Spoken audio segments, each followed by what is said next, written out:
The restaurant hummed with the quiet elegance of wealth, its polished wood floors reflecting the soft glow of crystal chandeliers. The air carried the faint scent of truffle oil and aged wine, mingling with the murmur of conversations from Chicago's elite. At a corner table, draped in crisp white linen, sat Julian Haverford, a self-made millionaire whose tailored suit and sharp jawline radiated confidence. Across from him was his wife, Elise, 6 months pregnant, her hands resting gently on her rounded belly. Her soft blue dress hugged her frame, and her hazel eyes sparkled with a mix of warmth and quiet strength. To Julian's left sat Cassandra, his mistress, her crimson lipstick bold against her sleek black dress, her gaze flickering with a dangerous edge. The evening had started pleasantly enough. Julian, ever the charmer, had orchestrated the dinner to celebrate a recent business deal, a multi-million-dollar acquisition that cemented his status among the city's power players. Elise, glowing with pride, had agreed to join despite her fatigue, wanting to support her husband. Cassandra's presence, however, was a calculated risk. Julian had introduced her as a business associate, a lie Elise accepted with her usual grace, though her eyes lingered on Cassandra's overly familiar smile.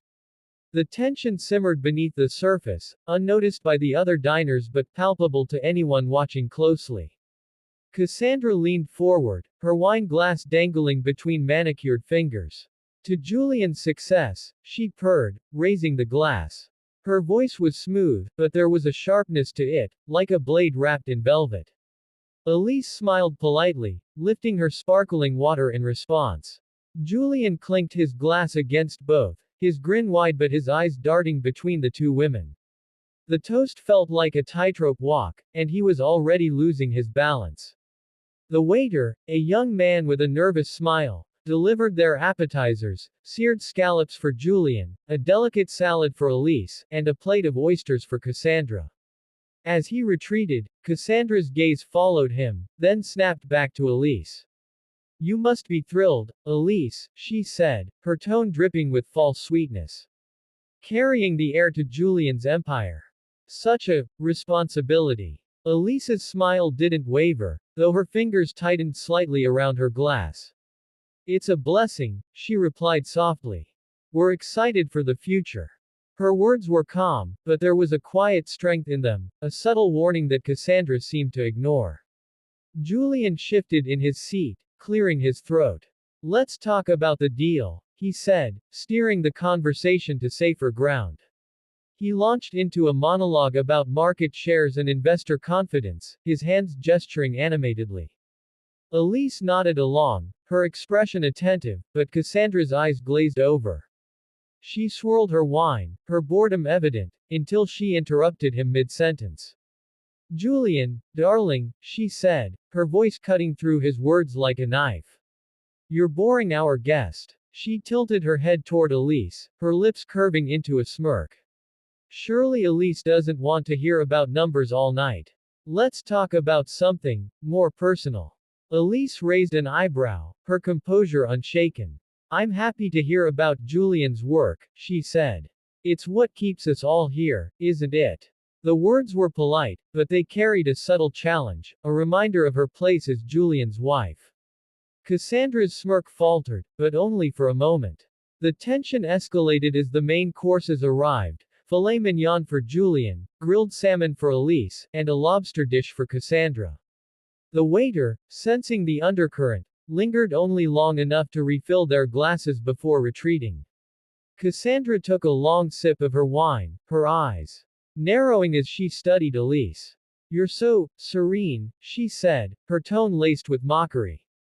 "I'd be a wreck carrying all that extra weight. Doesn't it just exhaust you?" Julian's fork paused mid-air, his jaw tightening. Elise, however, met Cassandra's gaze head-on. "It's tiring sometimes," she admitted, her voice steady. "But it's worth it. I'm creating a life. That's more rewarding than anything else I've done." Cassandra's lips twitched, as if suppressing a laugh. "How noble," she said, her voice dripping with condescension. She leaned back, crossing her arms, the movement causing her wine glass to tip slightly. A single drop of red splashed onto the tablecloth, staining it like a warning.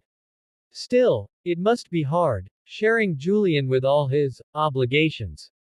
The table fell silent. Julian's face flushed, his fingers gripping his knife a little too tightly. Elisa's expression remained calm, but her eyes flickered with something sharper, anger, perhaps, or realization.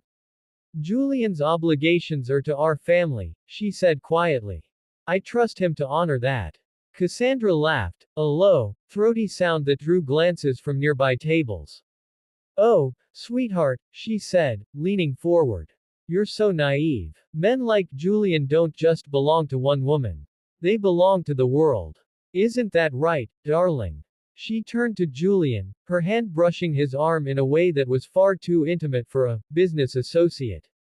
Julian opened his mouth to respond, but before he could, Cassandra made her move. In a swift, deliberate motion, she lifted her wine glass and flung its contents across the table, the red liquid arcing through the air and splashing across Elisa's dress. The restaurant gasped collectively, conversations halting as eyes turned to their table. Elise froze, her hands hovering over her lap as the wine soaked into the fabric, dripping onto her belly. Oops, Cassandra said, her voice mockingly apologetic. My hand slipped. Julian shot to his feet, his chair scraping against the floor. Cassandra, what the hell is wrong with you? He barked, his voice loud enough to draw even more attention. Elise, however, remained seated, her face pale but composed. She dabbed at the stain with her napkin, her movements slow and deliberate, as if refusing to give Cassandra the reaction she craved. Julian, sit down, Elise said calmly, her voice cutting through the chaos. It's just a dress. Her eyes, however, were locked on Cassandra, and there was a fire in them that hadn't been there before. Though I'm curious, she continued, her tone deceptively mild, why you felt the need to throw wine at a pregnant woman. Cassandra shrugged, her smirk returning. Like I said, an accident. You should be more careful, Elise. You're in a delicate condition, after all. The restaurant's manager, a tall man with graying hair and a stern expression, appeared at their table, drawn by the commotion. Is everything all right here? He asked, his eyes flicking between the three of them. Before Julian could respond, a new figure emerged from the back of the restaurant, a man in his late 50s, broad-shouldered, with a commanding presence that silenced the room. His dark eyes, strikingly similar to Elise's, locked onto the scene. Elise, he said, his voice low but resonant. What's going on? Elise's lips curved into a small, knowing smile. Dad, she said, her voice steady. Just a little misunderstanding. Julian's face went white. Cassandra's smirk vanished, replaced by a flicker of confusion. The man, Richard Caldwell, the restaurant's owner and Elisa's father, stepped closer, his gaze shifting to Cassandra. A misunderstanding, he repeated, his tone laced with disbelief. Throwing wine at my daughter doesn't look like a misunderstanding to me. The room seemed to hold its breath. Julian, caught between his wife and his mistress, looked like a man watching his empire crumble. Cassandra, for the first time, seemed to realize she'd miscalculated. Elise, however, remained the picture of calm, her hand resting protectively on her belly as she met her father's gaze. It's fine, Dad, she said, her voice soft but firm. I can handle this. Richard's eyes narrowed, but he nodded, stepping back slightly. I know you can, he said. But I'm here if you need me. His gaze shifted to Julian, a silent warning that spoke volumes. Cassandra, recovering her composure, tossed her hair and stood. This is getting tedious, she said, her voice sharp. Julian, let's go. But Julian didn't move. His eyes were on Elise, who met his gaze with a look that was both forgiving and unyielding. No, Cassandra, he said finally, his voice low. You're leaving. Alone. The restaurant watched as Cassandra's face twisted with fury, but she said nothing, grabbing her purse and stalking toward the exit. The clack of her heels echoed in the silence, a stark contrast to the soft clink of glasses resuming as the other diners returned to their meals. Elise, still seated, looked at Julian, her expression unreadable. We need to talk, she said simply. Julian nodded, his shoulders slumping. Richard lingered nearby, his presence a quiet reassurance. The night, which had begun with celebration, had unraveled into a reckoning, one that Julian hadn't seen coming, and one that Elise, with her quiet strength, had been prepared for all along. The restaurant buzzed with the low hum of conversation, clinking glasses, and the occasional burst of laughter from a corner booth. The air was thick with the scent of roasted garlic and fresh herbs, but the tension at table 12 cut through the ambiance like a knife. Evelyn sat rigid, her hand trembling around the stem of her now empty wine glass, the deep red liquid dripping from her silk blouse. Across from her, Sophia, 8 months pregnant, stared in stunned silence, her white dress stained with the wine Evelyn had just flung at her. The millionaire, Charles, sat frozen between them, his face a mask of shock and embarrassment as the restaurant's patrons turned to gawk. Sophia's eyes glistened, but she didn't cry. She dabbed at the stain with a napkin, her movements slow and deliberate, as if trying to hold herself together. The wine had hit her like a slap, but it was Evelyn's words that stung more. You're nothing but a gold-digging tramp, carrying his bastard child. The accusation had echoed across the dining room, silencing nearby tables. Charles, usually so composed, fumbled for words, his face reddening as he stammered, Evelyn, that's enough. You're out of line. But Evelyn, her cheeks flushed with a mix of wine and rage, wasn't done. Out of line. She's the one who's out of line, Charles. You think I don't see what she's doing? Trapping you with a baby. Pathetic. Sophia's hand rested protectively on her swollen belly, her breathing steady despite the humiliation. She hadn't said a word since the wine hit her, but her silence was louder than Evelyn's outburst. Charles reached for her hand, but she pulled it away, her gaze fixed on the tablecloth. The murmurs from other tables grew louder, and a waiter hesitated nearby, unsure whether to intervene. Evelyn, sensing the attention, leaned back in her chair, a smug smile curling her lips. She thought she'd won this round, that her display had exposed Sophia as the interloper she believed her to be. What she didn't know, what none of them knew yet, was that the restaurant's owner, a quiet man watching from the bar, was Sophia's father. Richard, the owner, had been polishing glasses when the commotion started. At 62, he was a man of few words but sharp instincts, built from years of running the Olive Branch, a high-end eatery known for its discretion as much as its cuisine. He'd seen plenty of drama, cheating spouses, business deals gone sour, but this was personal. Sophia was his youngest daughter, the one he'd raised alone after her mother left when she was 6. He'd watched her grow into a woman of quiet strength, someone who didn't need to raise her voice to command respect. Seeing her now, drenched in wine and humiliated, lit a fire in him he hadn't felt in years. Richard set down the glass he'd been cleaning and moved toward the table, his steps measured but purposeful. The staff knew that look, it was the one he wore when he was about to handle a problem. Evelyn, oblivious, continued her tirade, her voice rising. You really think you can waltz into his life and take what's mine? I've been with Charles for years. I'm the one who belongs at his side, not some pregnant nobody. Charles, finally finding his voice, snapped, Evelyn, stop it. You're making a fool of yourself. But Evelyn laughed, a sharp, bitter sound. A fool. The only fool here is you, Charles, for thinking she loves you. She's after your money, and that baby is her meal ticket. Sophia's head snapped up at that, her eyes meeting Evelyn's for the first time. You don't know me, she said, her voice low but steady. You don't know anything about us. The words were simple, but they carried a weight that made Evelyn pause, if only for a moment. Charles, caught between them, looked at Sophia with a mix of guilt and admiration. He'd met her a year ago at a charity gala, drawn to her warmth and quiet confidence. She wasn't like Evelyn, who thrived on attention and status. Sophia was different, grounded, real.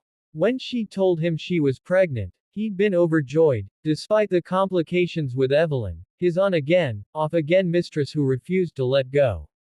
Richard reached the table just as Evelyn opened her mouth to retort. He stood behind Sophia, his presence unnoticed at first. Is there a problem here? He asked, his voice calm but laced with authority. Evelyn, startled, turned to him, her eyes narrowing as she sized him up. Who are you? The manager. This doesn't concern you. This is a private matter. Richard's lips twitched, but not in amusement. I'm the owner, he said simply. And I'd say it concerns me when someone disrespects my daughter in my restaurant. The word, daughter, hit like a thunderclap. Evelyn's smirk vanished, and Charles's head whipped toward Richard, then back to Sophia. Your father. He managed, his voice barely above a whisper. Sophia nodded, her expression unreadable. I didn't want to make a scene, she said softly, her eyes on her father now. I thought I could handle it. Richard's hand rested gently on her shoulder, a silent reassurance. He turned to Evelyn, his gaze cold. You've had your say. Now I suggest you leave. Evelyn's mouth opened, then closed. She looked at Charles, expecting him to defend her, but he was staring at Sophia, his mind clearly racing. The other diners were openly watching now, their whispers a steady hum. Evelyn, realizing she was losing ground, grabbed her purse and stood, her chair scraping loudly. This isn't over, she hissed, glaring at Sophia. You'll regret this. She stormed out, her heels clicking against the hardwood floor, leaving a trail of stunned silence in her wake. Richard gestured to a waiter, who quickly brought a clean tablecloth and a glass of water for Sophia. You okay, sweetheart? He asked, his voice softening. Sophia nodded, though her hands were still shaking. I'm fine, Dad. Just embarrassed. Charles, finally finding his footing, reached for her hand again. This time, she let him take it. I'm so sorry, he said, his voice thick with regret. I should have stopped her sooner. I didn't know about your father, about any of this. Sophia gave him a small smile, but it didn't reach her eyes. There's a lot you don't know, Charles, she said quietly. Richard, still standing, surveyed the room. The other patrons quickly returned to their meals, sensing the show was over. He leaned down to Sophia. You don't have to stay. I can have the car brought around. But Sophia shook her head. No, I'm not running. Not from her, not from anyone. Richard nodded, pride flickering in his eyes. He straightened and returned to the bar, but not before shooting Charles a look that said, You'd better fix this. Asterisk. Charles squeezed Sophia's hand. I didn't know she'd be here tonight, he said. I thought we could have a quiet dinner, just us. Sophia looked at him, her expression softening but guarded. You can't keep her in your life, Charles. Not if you want us. Her hand rested on her belly, a reminder of the future they were building. Charles nodded, his jaw tight. I know. I'll end it. For good this time. The rest of the dinner passed in relative silence, the weight of the confrontation lingering. Sophia ate sparingly, her appetite gone, but she stayed, refusing to let Evelyn's outburst ruin her night. Charles watched her, his mind a tangle of guilt and determination. He'd underestimated Evelyn's vindictiveness, but he also hadn't realized how deeply Sophia was connected to this place, to her father.